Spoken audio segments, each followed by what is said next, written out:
They had struggled all their lives, but they didn't know it. My grandparents, Lillian and Charlie Smith, met during the Depression, fell madly in love, and got married without a nickel to their names.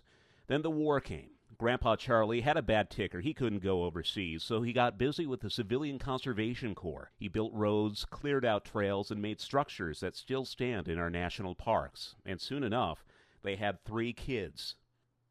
They got themselves a fixer-upper house with a big yard and a lot of potential.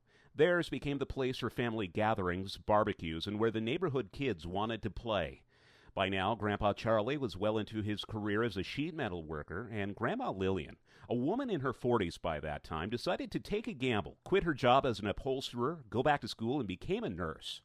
No one was ever a stranger to their home. If you stopped by for just a moment, she'd make sure you had a full belly by the time you left.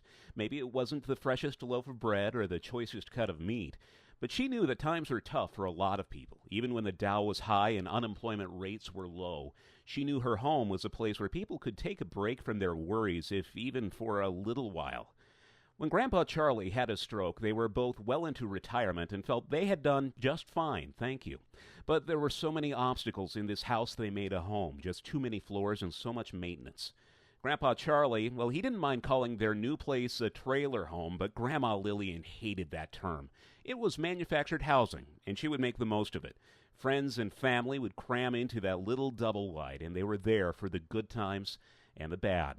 And that was their last lesson. They left us with the memories and wisdom to know what was on the outside was just a house. It's the love on the inside that makes it a home.